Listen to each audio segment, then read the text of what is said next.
I'm Rajmohan Pillai. I'm the chairman of Beta Group.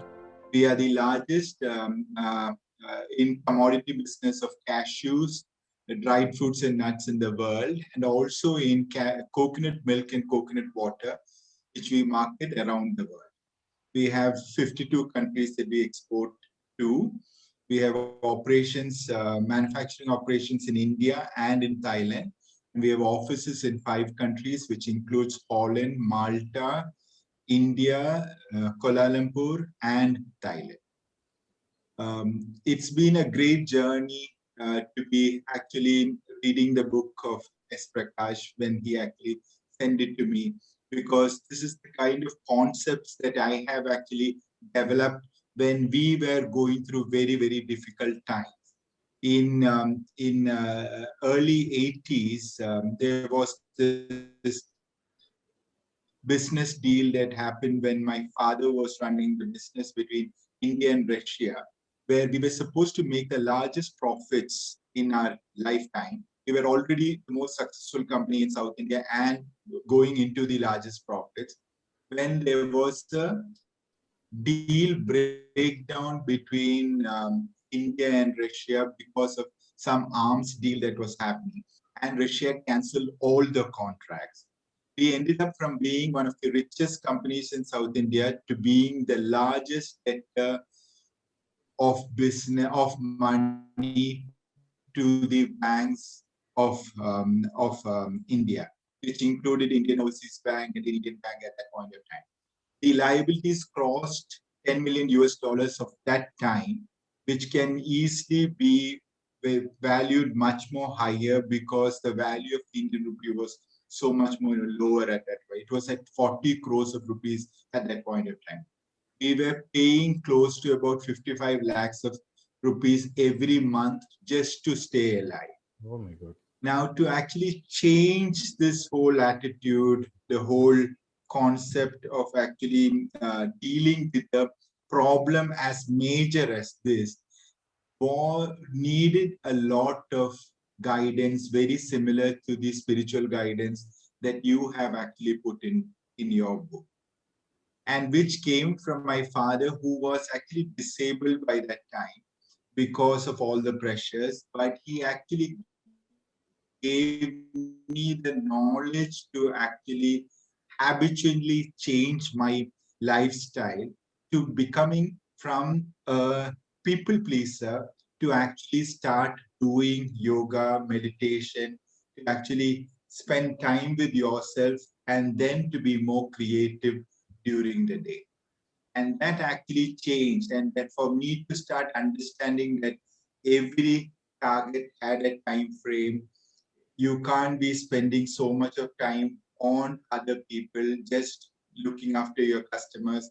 You had to plan your day much better, which included getting up in the morning at 3:30 and start with a good yoga session, do your emails, go and play some tennis, and then start working and create a wholesome life. And that is very important as soon as you become higher as a leader. And every time that you are leading people, every one of your action actually affects so many more people. So those are the times that this kind of a book really helps, and which people should actually read, because every decision of yours becomes important for the whole organization, as well as the community that you are in, and the people that actually affects your decision affects them. In that process, we need to also understand that that the time that you spend in your whole time, being that as spiritual as you are, you need to start creating and dividing the time between when you need to do short-term goals and align it with your long-term. That alignment is what actually helps you from coming up from a very, very loss-making operation to being a very successfully, to actually start expanding and do the business worldwide. It's very similar. When you should also understand that every manager that you actually present a problem to or hire them for a particular job can do only the skills that you have actually assigned their work to. They cannot show off all the skills of their time. It's very similar to what Sri Krishna did during the Mahabharata war, where he was made the chariot controller. So he had much far more skills than anybody else in a war. He could actually outbeat anybody else. But he did his job very well. Not to say that that job was less important than Arjuna's job of fighting the enemies. Possibly it was much more important or the most important job that he had. But to an outsider, he was doing his job well, and that makes this whole team actually work, and for you to be able to control it. It's great reading the book, and more books like this should come from you, Prakash. Really, I can only say, sir, wow. It's really inspiring what you have gone through in your life. You did share this with me in brief in our earlier call, I remember, but going into detail, Yes. one thing that will resonate here well is my own personal journey in the mid 90s when in one of the businesses I was running, I had got into very deep financial troubles. Not the way maybe the numbers that you are talking about, but they are quite big for my shoes at least.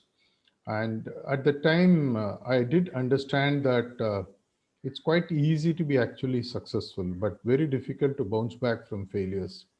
And specifically, these are the times which test not just your business acumen and strategy, but it is something that tests your character as a human being.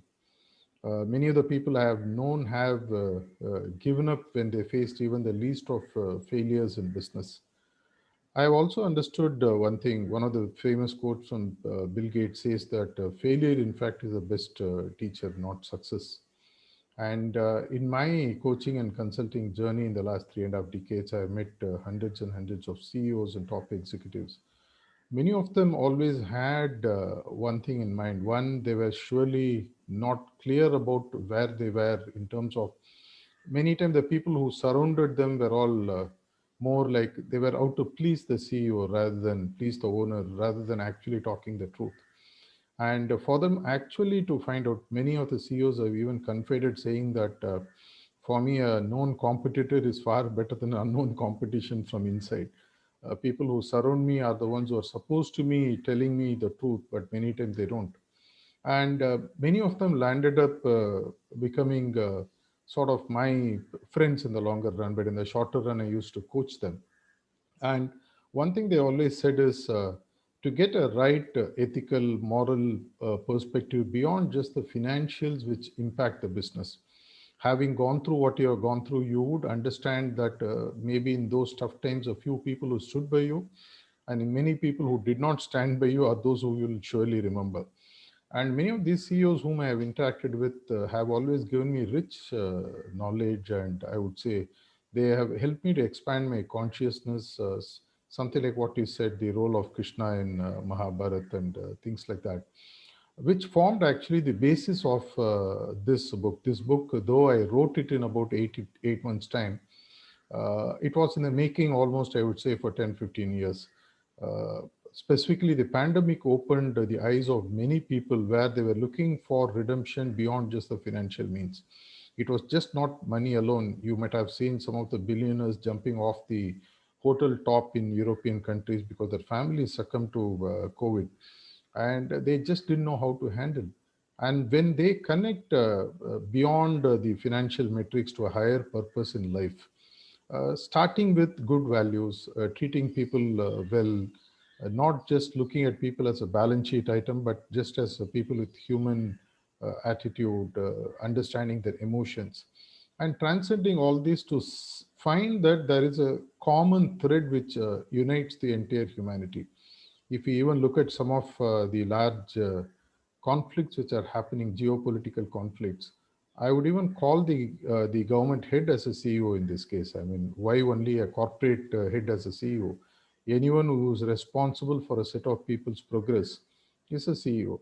And many of these people today are really challenged because their views have become so normal.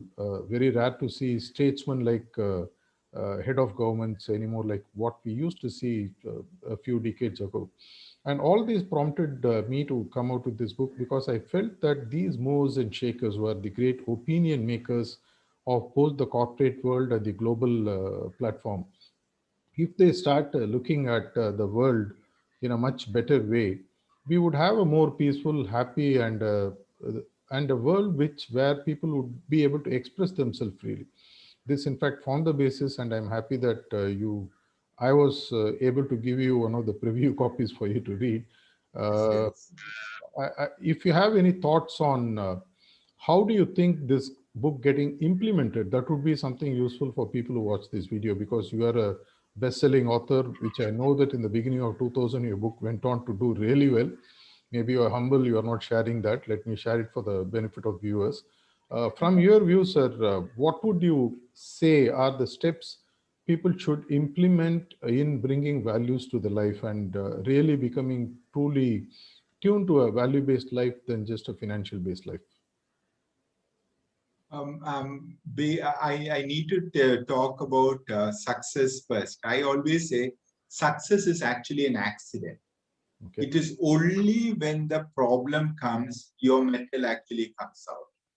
There are many people who succeed once. They have one good song in this world and then you never see them.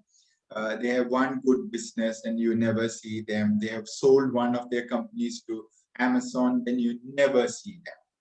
It is actually the people who have the real metal that actually comes out after the failure or consistently being able to succeed. And that really comes from a wholesome view on our life. The idea that we need to actually do in our life is to actually understand that we need to compartmentalize our life into the things that we need to do and what we need to do for others. Okay. It has to be a wholesome thing, because if you need to exist for a period of time, like what you have actually practiced the meditation for such a period of time, and those are the kind of things that will actually help you go through and through in life. I was actually seeing an interview of Lee. He is the only one who is actually fighting against the Chinese government in Hong Kong. Yes. He's running the paper that was running, and he was in jail and he actually came back. So they interviewed him, and he's supposed to go back to jail till end of his life. So they interviewed that, and he was being interviewed in this great mansion. So he said, "Look here, how do you find it living here?" He said, "Living here is beautiful. I'm living a very peaceful life, but in the jail, I will be living a more meaningful life." Okay. Because he was actually having a purpose to which he was actually going to the jail. Now, it takes great spiritual understanding to be understanding in something like this. Most of the time, we are all in jail. And most of the time, we have created our own jails. It is not actually that what other people have created. And for us to come out of it, if you get into your meditation, your yoga, your practices that you do, and start utilizing very good people like the Prakash, like in all your areas, if you are able to take outside help of very good achievers to actually use them to outsource your problems, then you start getting very good inputs that can actually help you go through this time. Everybody, you were talking about your figures versus mine. Yeah. The figures are not important. What is actually important is the fact that you come out of it, the fact that you have a plan. And even when you have actually come out of one problem, there are many more problems that come into it. And it is not as though you can actually structure one problem and yet you finish that and nothing else. You have actually carried forward, time has actually passed, Yes. many other things. So the way that you solve one of them is the same way spiritually that you solve all the other problems. So in all that, the kind of understanding, the kind of meditations that you do, the kind of your ability to react at all points of time, that you need to continuously do, because you can take a decision in a minute, but that effect is for a lifetime. Exactly. So people can get into major problems, but they keep out of problems by the minute by minute decision, even to come and speak to you, even to be able to have the great opportunity of reading this book before you had actually published. These are kind of what I'm grateful to this universe for. I'm really humbled by your words, sir. One of the topics you might remember I touched upon in the book, in fact, is called as corporate karma, where the karmic work of all the people involved in the enterprise has its own snowball effect. And that snowball, once it gathers momentum, it becomes an avalanche, and nobody has any control on that.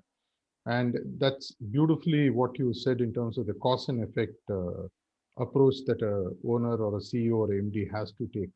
All these are, dots that I've connected well, and I'm really happy that there is a lot of resonance. I was speaking to a lot of public figures in the last few days about this book who happened to get a preview, and they were also happy to contribute in recording their views. And they were all saying that the concept of karma is not understood outside of India. And the CEO is equally, if not more important in impacting this. What would your views be on the karmic equation within a corporate life cycle? I think that is possibly the most misunderstood area in life. A lot of times, like I told you, success is by an accident, and it is only when you actually come. Now, why should a person be successful Yep. and another person being a failure? It is not actually that one person is not more educated. Possibly your professor is better educated, understanding your business than what I am. I mean, the what actually karma does to you and to a person who was actually ranking first all the time throughout your 10 years of class is very, very different. But what is also required, what you need to achieve as what you call a success, is also different for different people. So the effect of this karmic thing in your life will be determined by the actions that you keep taking on a daily, hourly, minutely thing that you can change. Whatever has happened before, you can't actually do anything about. But you can actually start changing that tide, changing that small effects from the day, even the first day you read the spiritual CEO. And if you have a book like a spiritual CEO, you don't need to actually read another 100 books. I find it very difficult when people keep on saying, which is the latest book that you wrote, right? Have you at least understood the first book that you read? And are you implementing that is the first question that I keep asking. So if you have a comprehensive book like a spiritual CEO, and then you start implementing, because basis of this spirituality is already input in that. And that is all that is required for your whole life. It is not that you need any other information in your life. Implementing that on a daily, a minutely, when you have so much of pressures from your family, from your customers, from your people who are working with you, from your friends, to actually understand and implementing that is going to be the real challenge. And how do you make yourself able to receive it and implement it better is the area that we need to actually understand, because everybody actually implements it differently. But the more you read it, the more you understand it. If you can slowly start implementing it, nothing can be changed overnight, especially when the forces are working against you. But let me assure you, if you can actually start following it, you will start seeing changes in the 90th day. And every time the 3 months actually pass, you will start seeing many major changes. You need to have the patience to go through it. You might even see changes even before that, but definitely you will see changes in this period. Wonderful, Said. Very kind of you to come and share your views, and it's really inspiring because the experience that you have as a, I would say, unannounced cashew and commodities king of Asia, for you to share your views on what spirituality and management that mix can really do, that elixir, which is much needed in this world today. I'm really happy that I had with you here today, sir, and I hope that many people will benefit by reading this book as and when it comes out. And I would like to once again thank you for the time that you've taken and come on this video call, sir. I am sure it will. I am sure this book will be a great success and it will impact a lot of people. Thank you. Thank you so much. Thank you, sir. Thank you.